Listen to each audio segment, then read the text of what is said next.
Elijah stays with him, and every time she uses up the last of the oil, the last of the grain, it reappears. And she's continually fed. And as time goes on, the son dies. And the woman is distraught. She's saying, Elijah, why did you do this to me? Why did you save us only to have my son die? Now I have nothing. And so Elijah goes to God and says, God, what is going on here? I'm trying to help these people out, and he's crying out, and says, please bring the boy back to life. And God says, okay. And he comes back to life. Then there's the sidekick of Elisha, because everybody's got to have a sidekick, right? And Elisha comes along, a barren couple, and he goes to the Shunammite couple, and as he's traveling, every time he goes through this town, he stays with this couple. They basically give him this guest room. It's always devoted to him. So every time he comes, he stays with them. And of course, Elisha's sidekick, Gehazi, is saying, we keep coming here, we keep accepting hospitality, but we're not offering them anything. And so Gehazi says, how about we pray to God to provide them a son? So Elisha goes to the couple and says, okay, I really appreciate everything you've done for me, and in recognition of that, I'm going to pray to God to give you a son. And they laugh at him. Elisha comes back a year later, and they have a son. And so time goes by, and again, their son grows up, and one day he's running around saying, my head hurts, my head hurts, my head hurts, and then he dies. So they send for Elisha, and Elisha says, well, Gehazi, why don't you take my staff, go put it on the boy, and the boy will come to life. Gehazi does that, nothing happens. So they go call Elisha, and Elisha has to come in person, and he lays over the boy, and he prays to God, please God, this is the only son they have, please raise him to life. And God says, okay. And the boy comes to life. That's two resurrections that they've read about, they know the scriptures, they've memorized the scriptures, they know these stories, they know about the resurrection. And then finally, the last story in the Old Testament is the Israelites are carrying a man who has died, and they're taking him to the cemetery to bury him, and all of a sudden they see a band of Moabites coming up on them. Moabites are their enemies, so they're freaking out, thinking, what do we do? What do we do? We gotta hide. And so they take the body of the man, they open up Elijah's tomb, they throw the man in, close the tomb, and then they go and hide. And they're praying that, God, please let the Moabites not see us. And God says, okay. They don't see him. Moabites move on. They come back to the tomb, open it up, and the guy's alive. And it just took him landing on Elijah's bones to come back to life. Incredible thing. These are things that would stick in your mind if they happened to you and if you read about them. They should know the resurrection. But they didn't. And the funny thing about, I forgot the most important part of the boy that Gehazi tried to kill and Elisha finally healed is when he wakes up, he sneezes 7 times. And there's a deep spiritual meaning in that. And because of time, I'm not going to cover it today, but I'm going to let Peter deal with that in 2 weeks. He'll explain the deep spiritual meaning of it. 7 sneezes. Yeah, 7 sneezes, it's very important. 7 points. Yes, it's a perfect number. So, and then in the New Testament, they experience resurrection. You remember Jairus' daughter? We talked about that a few weeks back when I was last teaching, and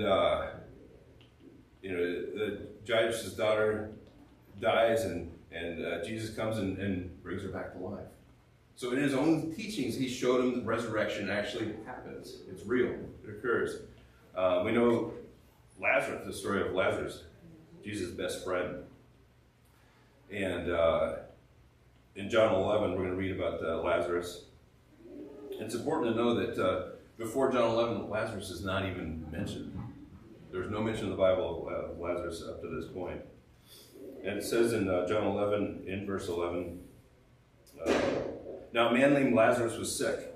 He was from Bethany, the village of Mary and her sister Martha.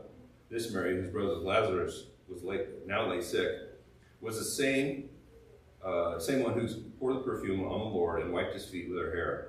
So the sister sent word to Jesus, Lord, the one you love is sick. It's kind of wild. Like, why is Lazarus nicknamed the one that you love? We'll deal with that in a little bit. When he heard this, Jesus said, this sickness will not end in death. Notice, for God's glory, so that God's Son may be glorified through it. Now Jesus loved Martha and her sister and Lazarus. So when he heard Lazarus was sick, he stayed there where he was 2 more days. And they said to his disciples, let us go back to Judea. But Rabbi, they said, a short while ago the Jews tried to stone you, and yet you're going back? We're not going with you. Jesus answered, are there not 12 hours of daylight? Anyone who walks in the daytime will not stumble, for they see the world's light. As when a person walks at night, they stumble, for they have no light.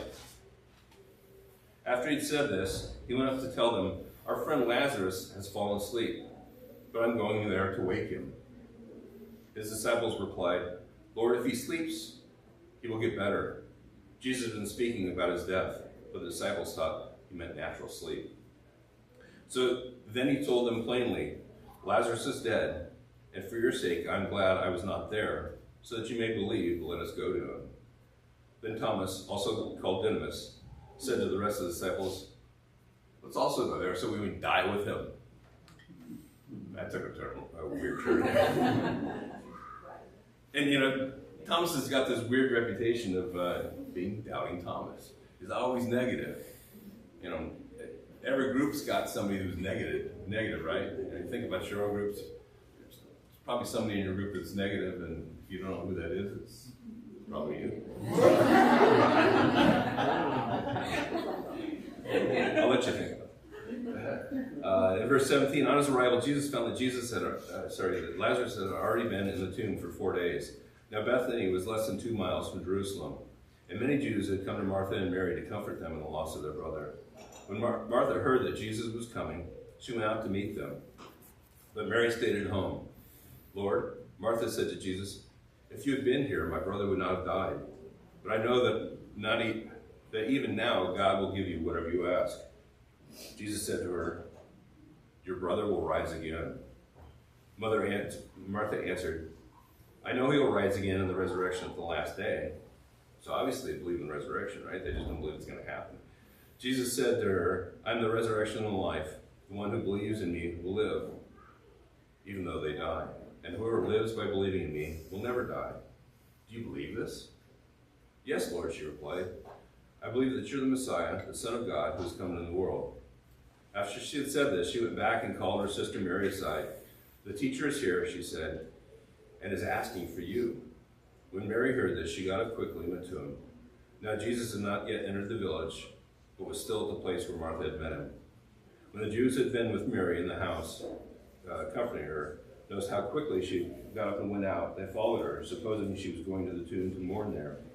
When Mary reached the place where Jesus was and saw him, she fell at his feet and said, Lord, if you had been here, my brother would not have died.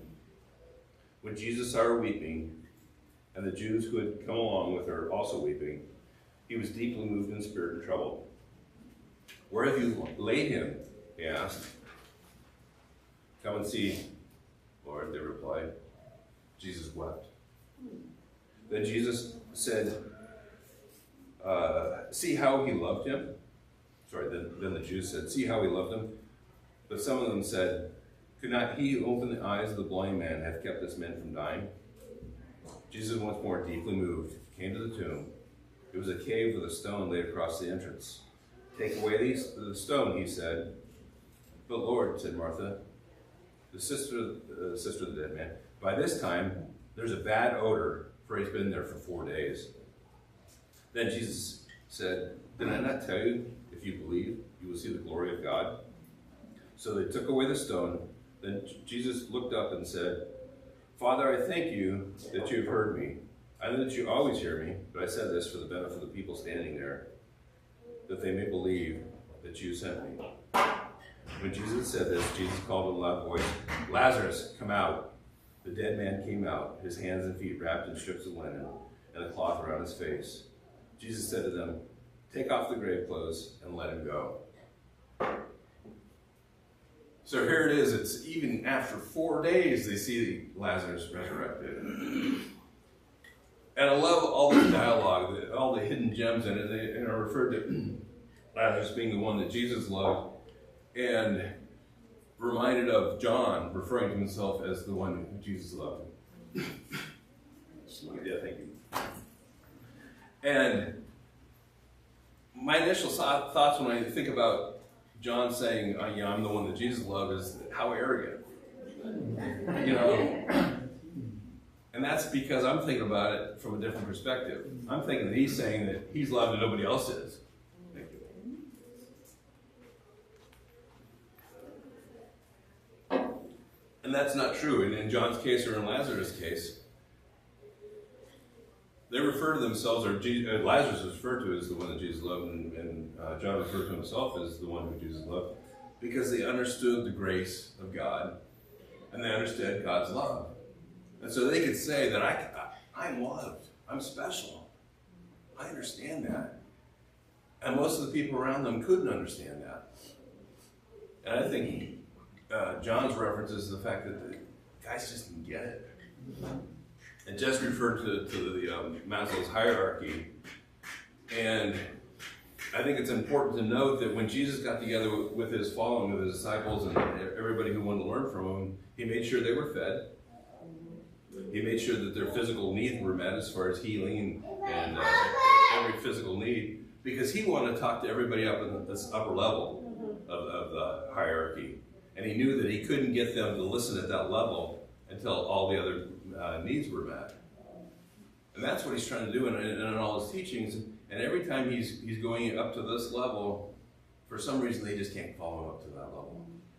And you talk about all the parables that he taught in, the parable of the sower, where the seeds are being sown in different soils.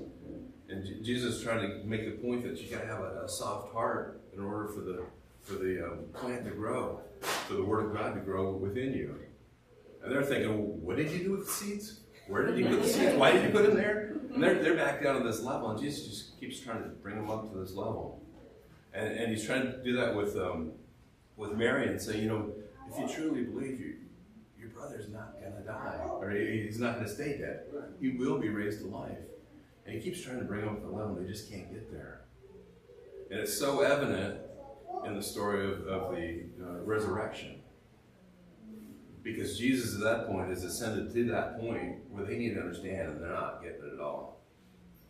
Let's go back to Mark.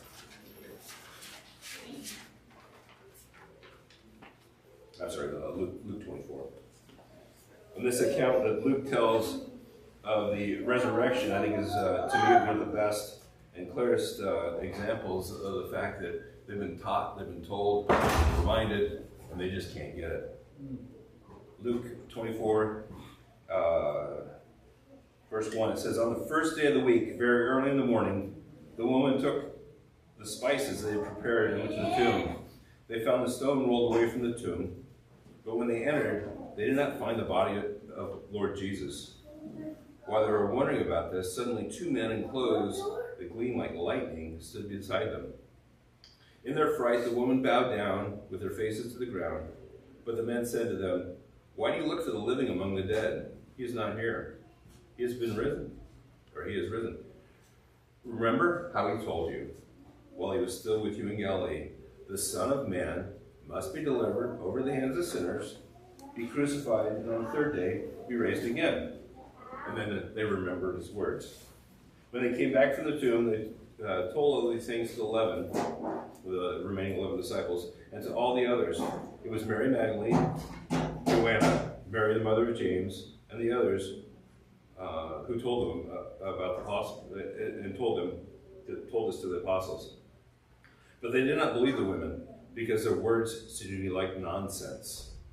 So again, it's spiritual level, it's nonsense to them down here. Peter, however, got up and ran to the tomb. Bending over, he saw the strips of linen lying by themselves, and he went away, wondering himself what had happened. He's wondering what had happened. Right. He's been told what was going to happen. It happened, and he's still wondering. Verse 13, now that same day, two of them were going to the village called Emmaus, about 7 miles from Jerusalem. They were talking with each other about everything that had happened. As they talked and discussed these things with each other, Jesus himself came up and walked along with them, but they were kept from recognizing him. He asked them, "What are you discussing together as you walk along?" They stood still, their faces downcast. One of them, named Cleopas, kind of sounds like Thomas too, asked him, "Are you the only one visiting Jerusalem who does not know the things that happen here in these days?" They turn it back on Jesus and say, "What are you so ignorant? Don't you understand?" Wow. Heads in the ground. Yeah. Jesus asked, "What things?" "About Jesus of Nazareth," they replied. "He was a prophet, powerful in word and deed, before God and all the people. The chief priests and our rulers handed him over to be sentenced to death, and they crucified him.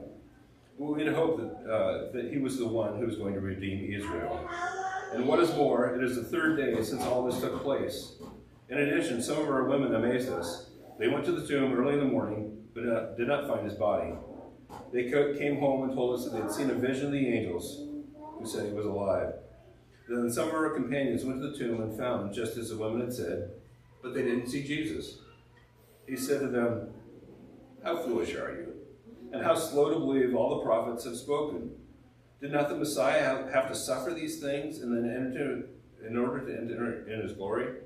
And beginning with Moses and all the prophets, he explained to them what was said in all the scriptures concerning himself. As they approached the village to which they were going, Jesus continued on as if he were going further. But they urged him strongly, 'Stay with us, for it's nearly evening. The day is almost over.' So he went in to stay with them. When he was at the table with them, he took bread, gave thanks, broke it, and began to give it to them. Then their eyes were opened, and they recognized him, and he disappeared from their sight. They asked each other, 'Were not our hearts burning within us as we walked along the road and he opened the scriptures to us?' They got up and returned at once to Jerusalem. There they found the 11 and those with them assembled together and saying, 'It is true, the Lord has risen and appeared to Simon.' Then the two told what had happened on the day and how Jesus was recognized by them when he broke the bread. And it wasn't until Jesus kind of bring them back to the Lord's Supper and everything he taught before, and finally when he breaks bread with them, the light goes on, ding, ding, ding. Oh, maybe he did raise from the dead. He did keep his word. Verse 36, while they were still talking about this, Jesus himself stood among them and said to them, 'Peace be with you.' They were startled and frightened, thinking they saw a ghost. He said to them, 'Why are you troubled, and why do doubts rise in your minds? Look at my hands and my feet. It is myself. Touch me and see. A ghost does not have flesh and bones, as you see I have.' When he had said this, he showed them his hands and his feet, and though they still not believed it because of joy and amazement, he asked them, 'Do you have anything here to eat?' He gave them a piece of broiled fish, and he took it and ate in their presence. He said to them, 'This is what I told you while I was still with you. Everything must be fulfilled that is written about me in the law of Moses and the prophets and the Psalms.' Then he opened their minds so they could understand the scriptures. He told them, 'This is what is written. The Messiah will suffer and rise from the dead on the third day, and repentance and forgiveness of sins will be preached in his name to all nations, beginning at Jerusalem. You are witnesses to these things. I'm going to send you what my Father has promised, but stay in the city until you've been clothed with power from on high.'" And we can look at all this account where Jesus is confronting his disciples, all his dear friends, and saying, "Why can't you guys believe? Why can't you get it?" And he even got to the point where he's so frustrated with those two guys on the road to Emmaus, and he's got to kind of shake them. Yeah. And it's real easy to look at these accounts and say, these guys are stupid. They're just foolish. Why can't they see it? And then you've got to start thinking about, well, what about me? Do I truly believe? Yeah. Did you come to Easter service today thinking Jesus was resurrected? Sure, that's what we're told, but do we believe it? So I started thinking, when Peter was talking about this a couple weeks ago, I started thinking, well, why can't they believe it? The women were the first to truly believe when they were encountered the angels. So they got it sooner. So maybe it's a gender thing. Maybe it's the Mars and Venus thing, and women just get it. And maybe. Probably shouldn't go there. And then I started thinking, well, it's got to be just their worldly mindset. You know, it's their culture they grew up in, and just resurrection was kind of the thing you thought was true, but you didn't experience. Well, the way they did experience it, there's all kind of confusion here. Then I stumbled upon the answer. The answer is called anamorphosis. Right? You guys know what that is? Anamorphosis is a distorted projection or perspective requiring the viewer to use special devices or occupy a specific vantage point to reconstitute the image. It's derived from the Greek prefix ana, meaning back, and the word morph, meaning shape or form. And I think that the women got it sooner because of one factor, and that's because who was at the cross at the crucifixion? You guys remember who was there? Mary. Yeah, everybody named Mary in the village was there. Right? Who else was there? John. Yeah. Who else?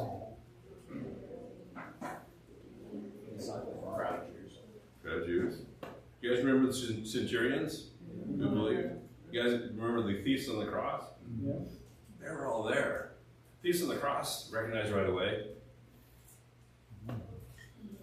They were given the promise of the resurrection. So they must have believed in the resurrection was coming.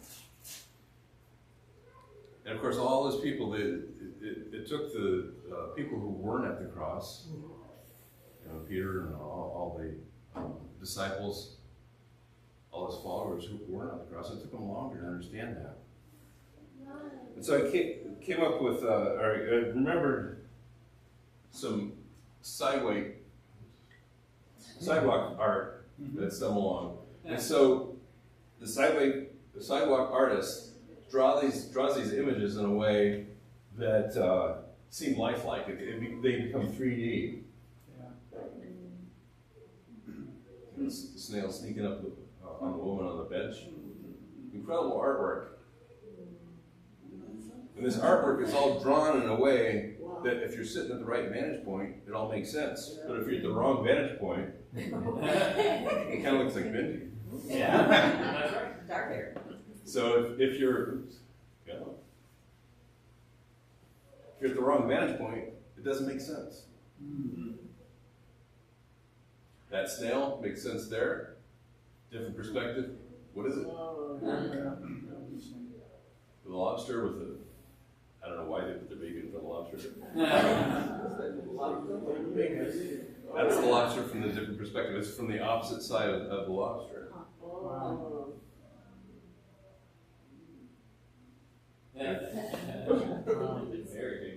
That's crazy. It's an optical illusion. And I came up with this theory that the disciples couldn't understand what was going on because of anamorphosis. They weren't at the cross. They didn't have the right perspective. All the Marys and John were sitting with the right perspective. And you think about when Jesus was teaching, the Marys were at his feet, just soaking it up, trying to learn everything that they could from him. They were at the right viewpoint. And I think that's what they lost. They were down at this level, but they couldn't understand the spiritual things because they weren't looking at it from a spiritual point of view. They lost their spiritual vantage point. So it just doesn't make sense. Jesus was always trying to steer them back, get them back in front of the cross, get them back in front of his feet to learn.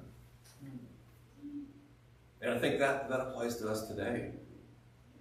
We get so caught up in our Eastern traditions, our worldly viewpoints, and we're not standing at the foot of the cross. We're not standing at the feet of Jesus and really understanding what he's trying to teach us. We're worried about seeds on the ground instead of the soft heart. So this morning, as we celebrate Easter, we celebrate the birth, life, crucifixion, and resurrection. I want to challenge you guys to think about what's your viewpoint now? Are you standing in front of the cross? with a perfect viewpoint, where you can truly understand the resurrection? Are you standing at Jesus' feet? Or are you worried about other things? Or are you worried about the spiral cut ham for this afternoon? Jewish delicacy. I just want to challenge you that with that today, and that thanks again, Jesse, for everything you're sharing. Happy Easter.